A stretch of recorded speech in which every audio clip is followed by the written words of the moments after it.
Toys. Oh man. I got this question in the comments the other day about how I store and manage and I guess just handle toys in general, and I thought, hey, that's a great video idea from someone who proclaims to be clutter-free with kids. How do we manage that? So I thought if it can help anybody, I will put together a video about how our relationship to toys, how I manage them, store them, how I've gone to a point now where I think of toys differently from how I used to when my kids were small or before I had children, and how I have cultivated it now so that they don't drive me too crazy, just like a little crazy, not too crazy, like within reason and crazy. All right, first things first, permission to not have any toys or not have many toys. So much of what we see online and with our friends makes us think that we have to live that way, and you don't. You can make the choices for your family that make the most sense for you. And as I have matured into parenting and had more children and moved around and experienced it, I realized how more toys doesn't necessarily mean they play more. I think we buy toys as parents because we think it's going to buy us time to be able to do the things that we want to do. I've completely changed my perspective on this and involving children and using toys as kind of babysitters. Yes, they love toys to a degree, but you don't need to have a lot of toys, honestly. And I'm gonna share more in this video. So personally for me, there have been a couple of big moments in my parenting journey, as cliched as that sounds, that have changed my whole perspective on toys. The first one that comes to mind was when my son turned 1, so my first child. He had a big party for his birthday. It was also like a housewarming because we'd moved into a new house right after he was born and we never really celebrated that.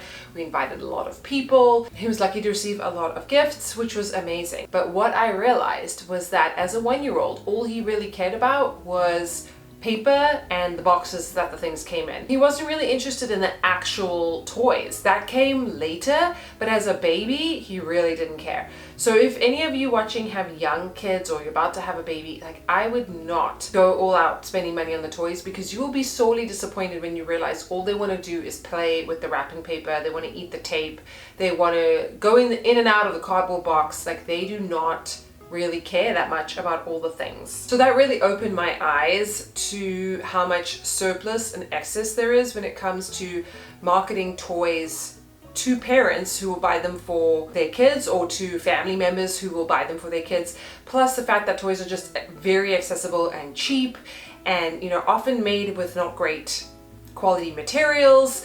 It's just very easy to shower kids with kind of junky toys. And I realized this quickly. We were living in a small apartment at the time. There was no place to put these things. It made me very overwhelmed. I've kind of spoken about this as to how I got into living a more clutter-free lifestyle, more minimalist lifestyle. It was after having a baby and realizing I can't manage all of this stuff, and toys being a massive part of that. Another pivotal moment for me was reading 2 books. One I read a long time ago, Simplicity Parenting. Highly recommend that book. I think I've gifted it to a lot of people.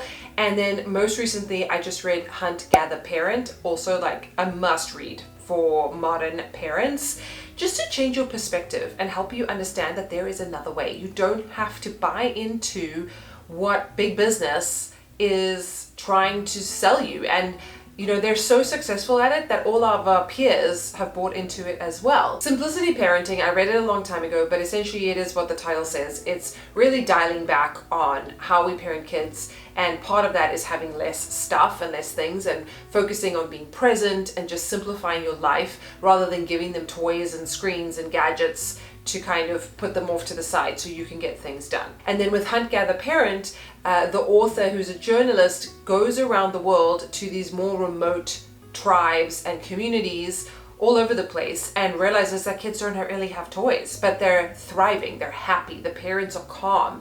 And it's just a total different way to parent from sort of traditional, what we consider Western culture. Anyway, I highly recommend both of those books if you haven't read them, because they will open your eyes to how it doesn't have to be so difficult, doesn't have to be so hard, and it doesn't have to be so expensive and so cumbersome to raise children with all the things. And another thing that I will never forget, when I was pregnant with my first son, we went to a friend's apartment and they had just had a baby. I think the baby was 9 months old or something, I think under a year. And I remember walking into their apartment and they had a mountain of toys. I don't even know how to explain it. It was like the size of a couch, just of toys for this sub 1-year-old. And I was shocked. I think we both were a little bit shocked. And obviously as we were about to embark on this new stage of parenting, I was like, is this what our life is going to be like? To me, it was like Toys R Us had just come and vomited all of their inventory into this living room.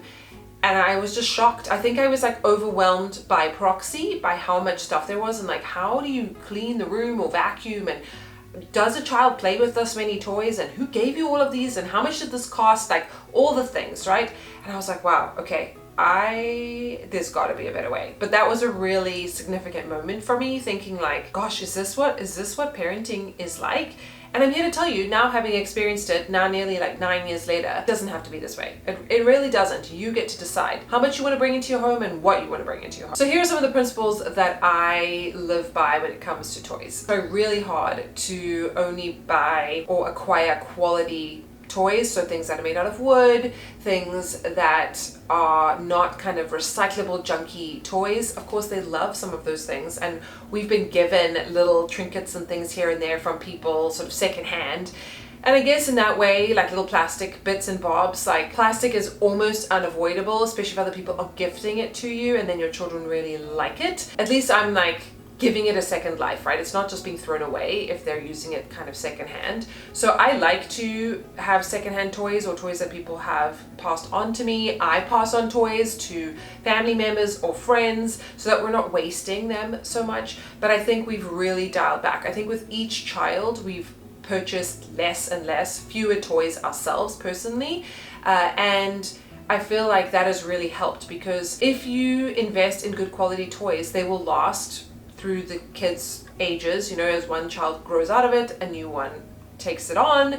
And also that naturally limits what you're going to buy, because I kind of made a promise to myself I wasn't going to buy toys that made loud noises and flashed lights and were things that we would trip over. I try really hard not to do that. And I also, in my head, kind of had this idea of limiting the quantity of toys so that it was much more manageable. Because at the end of the day, especially when your kids are young, who's going to look after these toys? Like, who's going to manage them? Who's going to pick them up? Yes, I get my children to help me clean up as much as possible, and they're becoming more and more helpful as they get older. But at the end of the day, it's me. It's like when you get the family pet, it's the mom often that ends up having to look after it, even though it's for the kids. It's kind of the same thing with toys, and I did not need anything more to look after having 3 kids. I also have never had a playroom since having children.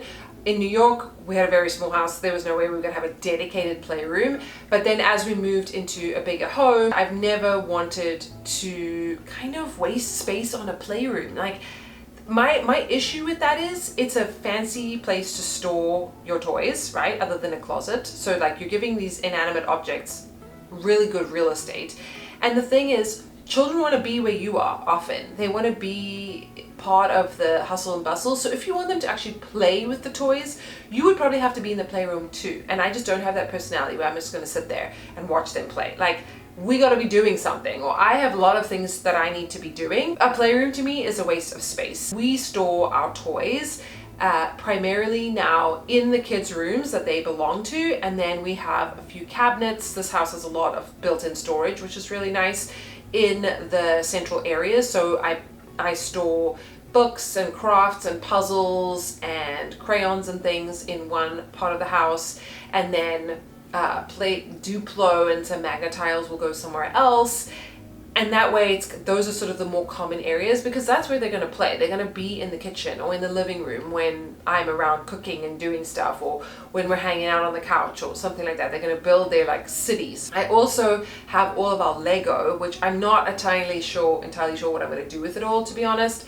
But we went through this phase of, you know, everyone goes through the Lego phase. And I love the idea of kids building, but man, those little pieces, they kill me. We have all of our Lego. I spent a lot of time after the fact sorting out all the Lego, building up all the kits and putting it separately into bins, so that if we decide to donate it or sell it, it's all separated and it's easy to do. Plus, like, this is the problem with toys in general, but with Lego specifically, they will build it and then it sits on a shelf. And if they play with it, it breaks. So yes, they will play with it to a degree, but like as they get older, they're not going to be playing with it as much. It's basically the fun is in building and then it kind of sits there and you stare at it.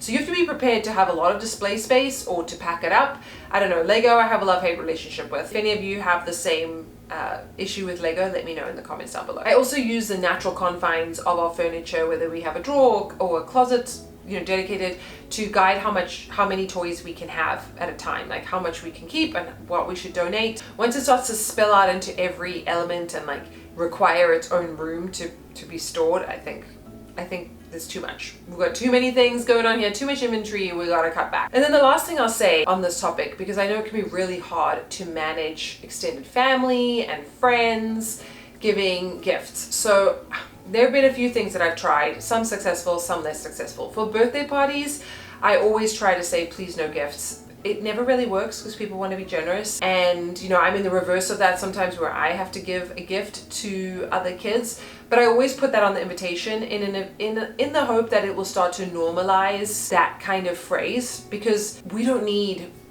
the toys from people that don't even know us that well, you know, from a child in the class or something. Like, we don't really need it. It's so generous and so kind, and at the same time we just get overwhelmed by things. And I also find that my kids will play with it maybe for like a little bit and then they like move on, you know. It just feels very wasteful to me. And the other thing is that when people put that on their invitation, please no toys, I usually just send a card and I leave it at that. I don't send a gift, and I'm actually really grateful to not have to go and organize a gift. So I try and respect that. Then I've also noticed that we were getting like Amazon gift cards for the kids occasionally for birthdays, and I thought, you know, that's a good idea. So I've been doing that for birthdays. I don't know if parents like it or not. I guess I should ask and find out. But I think this way they can decide what they want to give the child. Maybe they add that to the household expenses or something. Obviously, if you're buying something from Amazon, you can just knock yourself out and buy anything, or maybe the parents can use the money and then donate that amount into the child's bank account for later on the line. I mean, that's what I would really prefer. If people wanted to gift my children something that costs money, that we could put it in their bank accounts, and because they don't need any more toys, they really don't. And then I've also had a lot more success with my family, where I feel like my mom and dad, because they live so far away, there's this expectation when they visit us that they kind of shower the children with gifts, and it's really nice and it feels like Christmas, but it's not Christmas and it's not their birthday necessarily. They're just coming to visit.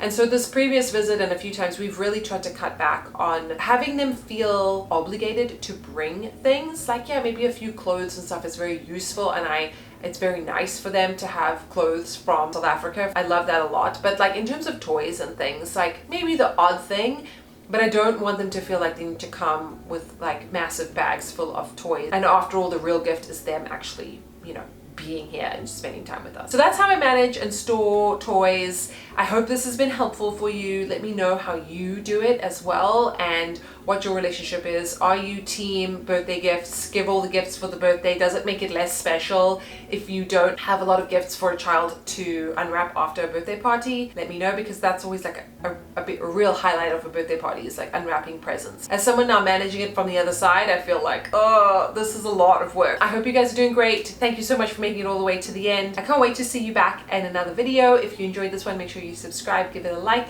and I will see you very soon. I'm Bye. gonna let the sun shine in today. I'm trying to make this darkness go away.